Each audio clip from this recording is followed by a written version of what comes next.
நிகழ்வை பொறுத்த வரைக்கும் தம்பி விஜய் அந்த இடத்துக்கு பரப்புரைக்கு போனதுனால தான் இது நிகழுது.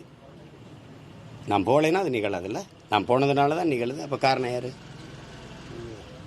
மற்ற இடத்துலலாம் நடக்கலை, இங்கே ஏன் நடந்துச்சுன்னு சொல்கிறது இல்லை. அப்போ அந்த இடத்துல நடக்கணும்னு நினைக்கிறீங்களா? அந்த இடத்துல ஏன் நடக்கலைன்னு நினைக்கிறீங்களா? இங்கேருந்து பறந்து போகிற அந்த வெளிநாட்டுக்கு போகிற அந்த குஜராத்திலேருந்து பறந்து போகிற விமானம் மட்டும் ஏன் வெடிச்சதுன்னு கேட்பீங்களா? சொல்லுங்கள், அப்படி கேட்பீங்களா? எல்லாரும் போகிற பேருந்து விபத்துக்குள்ளால் இந்த பேருந்து மட்டும் என் விபத்துக்குள்ளாச்சுன்னு கேட்பீங்களா? அப்படி கேட்குறதே தப்பு. ஆள் புகுந்தாங்க, கத்தியால் குத்துனாங்கன்னா மருத்துவமனையில் போய் பார்த்தேன். ஒருத்தர் கூட கத்தியால் கீறின காயத்தில் வந்து படுத்திருக்கலையே. காலில் கையில் காயம், கழுத்தில் காயம், எல்லாம் மிதிச்சுது.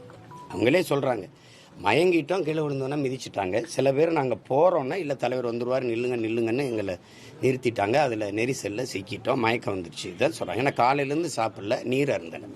தம்பிகிட்டே கேட்குறாரு, தண்ணியை தூக்கி போடுங்க அப்படின்னு. ஒருத்தர் தேவைக்கு போடுறாரு. அப்போ சுற்றி இருக்க எல்லாருக்கும் தாகம் தானே. தாவேகா தலைவர் விஜய் அவர்கள் கரூர்ல நடத்தின பிரச்சார கூட்டத்தின் போது கூட்ட நெரிசல்ல சிக்கி குழந்தைகள் உட்பட 41 பேர் பலியாகி இருந்தாங்க. இந்த பெரும் துயர சம்பவம் குறித்து விஜய் அவர்கள் 3 நாட்கள் கழித்து வீடியோ வெளியிட்ட நிலைமையில அவர் பேசின அந்த விஷயங்களானது எல்லார் மத்தியிலையும் விமர்சனங்களை பெற்று வந்துட்டு இருக்கு. இப்படி இருக்க சூழல்ல நாம் தமிழர் கட்சியின் ஒருங்கிணைப்பாளர் சீமான் அவர்கள் என்ன சொல்லியிருக்காருன்னா, இதுவரை நாங்க பிரச்சார கூட்டம் நடத்தின மாவட்டங்கள்ல எங்கேயுமே இப்படி ஆகல, ஆனா கரூர்ல மட்டும் இப்படியான சம்பவம் நடந்தது எப்படி அப்படின்னு தம்பி விஜய் அவர்கள் சொல்லக்கூடிய அந்த விஷயம் சரியில்லை.